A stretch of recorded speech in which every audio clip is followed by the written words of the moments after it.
Assalamualaikum warahmatullahi wabarakatuh. Perkenalkan, nama saya Yusuf Anwar Siregar dengan NPM 24082600020.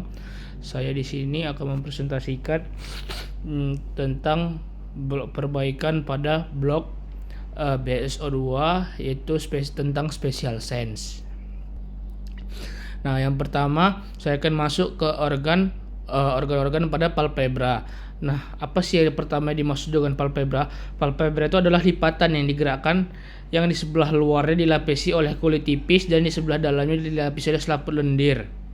Nah, jadi itu ada tiga, ada palpebra superior, palpebra inferior, dan juga ada rima palpebra. Nah, rima palpebra ini ketika kita tutup mata, nah itu dinamakan dengan rima palpebra. Kenapa? Karena kedua konjungtiva kita itu berjumpa, dan juga kedua rima palpebra ini sudah berjumpa. Itulah dinamakan dengan rima palpebra.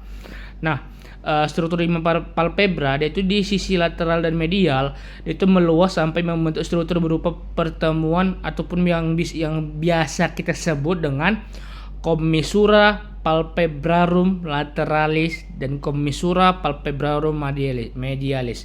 Yang dia mengarah ke hidung ataupun ke nasal itu disebut dengan commissura palpebra medialis. Yang menjauhi hidung itu disebut dengan commissura palpebra lateralis. Yang masing-masing strukturnya itu dia membentuk sudut yang disebut dengan angulus, oculi, lateral, dan media. Struktur angulus oculilateral itu agak dangkal, dan sedangkan oculimedia dia lebih dalam. Yang kedua, kita akan masuk ke konjungtiva. Nah, kita pertama harus tahu dulu apa itu yang dinamakan dengan konjungtiva. Konjungtiva adalah sebuah lapisan selaput lendir tipis yang mengkilat, yang mengandung pembuluh-pembuluh darah dan terbagi atas beberapa struktur. Nah, yang konjungtiva itu yang mana sih? Ketika kita tarik konjungtiva bawah ini, di dalam itu dia nampak, itulah dinamakan dengan konjungtiva. Nah, konjungtiva sendiri dibagi menjadi tiga. Ada konjungtiva tarsalis superior dan inferior, konjungtiva bulbi, dan konjungtiva fornix. Pertama kita masuk ke konjungtiva tarsalis. Nah, konjungtiva tarsalis itu dia merupakan selaput lendir bening lanjutan dari bagian organ palpebra yang menjadi dinding permukaan belakang dan struktur palpebra superior dan palpebra inferior. Yang kedua ada konjungtiva bulbi. Konjungtiva bulbi itu dia merupakan bagian tipis dan transparan serta dia menempel secara longgar ke permukaan anterior bola mata.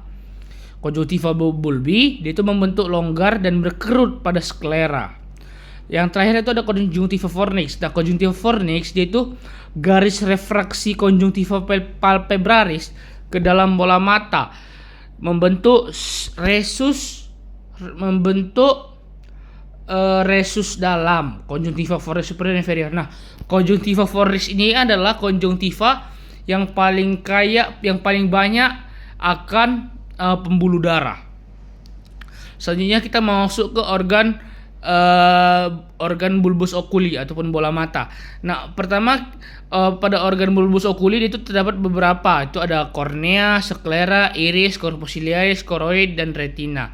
Cuman di antara itu ada juga yang disebut ini dinamakan dengan media refraksi dari depan ke belakang. Nah, itu dia ada 4. Yaitu dia ada kornea, avaskular dan tidak mempunyai cairan limfe. Yang kedua ada aqueous humor, yaitu cairan bening yang mengisi kornea oculi anterior dan kornea oculi posterior, serta merupakan sekret dari prosesus ciliaris.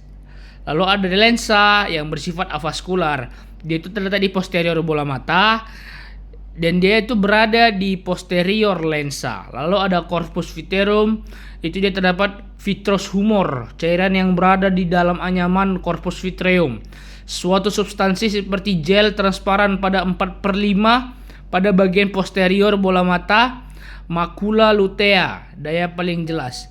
Di tengahnya terdapat fovea centralis. Baiklah, lanjutnya kita masuk ke organ-organ bulbus oculi. Yang pertama itu ada kornea. Kornea itu adalah bagian transparan yang menutupi 1/6 anterior bola mata. 1/6. Baru ada sklera. Sklera itu dia menutupi 5/6 posterior bola mata. Tadi kalau kornea dia itu menutupi 1/6. Kalau sklera dia berbeda, dia menutupi 5/6 posterior bola mata antara kornea dan sklera. Terdapat komponen lingkar pembatas yang dinamakan dengan limbus. Lalu ada iris. Iris dia itu terletak di bagian anterior lensa dan dia di bagian tengah terdapat suatu diafragma kontraksi tipis dengan apertura sentral yang kita sebut dengan pupil. Nah, iris ini dia terletak di dalam humor aqueous humor di antara kornea dan lensa. Pinggir iris dia melekat pada permukaan anterior corpus ciliaris. Iris membagi ruangan antara lensa dan kornea menjadi kamera anterior dan kamera posterior. Lalu ada corpus ciliaris. Nah, corpus ciliaris itu bersifat muskular dan vaskular, serta dia menghubungkan koroid dengan circumferentia iris.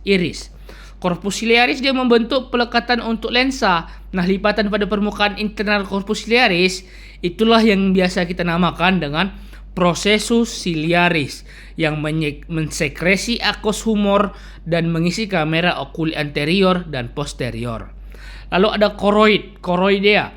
Koroidea itu adalah lapisan coklat yang kemerahan gelap di antara sklera dan retina. Dia itu membentuk bagian terbesar pada lapisan vaskular bola mata dan melapisi sebagian besar sklera. Lalu ada terakhir itu adalah namanya retina. Nah, retina ini adalah pangkalnya bola mata. Jadi orang-orang yang buta itu dia rusaknya di retina. Karena apa? Karena retina dia itu nanti langsung nyambung ke saraf kita ataupun arteri optalmika kita, saraf kita. Dia itu langsung nyambung ke saraf kita. Jadi ketika retina kita ini rusak, itulah yang bisa mengakibatkan kebutaan. Nah, retina dia itu terdiri dari pars pigmentosa di sebelah luar dan pars nervosa di sebelah dalam. Permukaan luar dia berhubungan dengan koroidea dan permukaan dalam berhubungan dengan corpus luteum. Pinggir dari anterior dia itu membentuk ora serrata yang merupakan ujung dari akhir pars nervosa dan merupakan struktur biconvex yang transparan dan dibungkus oleh kapsul transparan. Terletak di belakang iris dan di depan corpus luteum serta dikelilingi processus ciliaris. Dan juga untuk organ bulbus oculi sendiri ataupun kita disebut dengan bola mata, itu ada dua persarafan, yaitu ada dari arteri optalmika dan dari vena optalmika superior dan inferior. Baiklah, mungkin hanya segitu saja yang bisa saya sampaikan. Lebih dan kurangnya saya mohon maaf. Dan ini ada referensi yang saya pakai. Wassalamualaikum warahmatullahi wabarakatuh. Terima kasih kepada dokter-dokter dan dosen-dosen yang sudah menyempatkan waktu. Terima kasih banyak dokter. Maaf apabila ada salah-salah kata.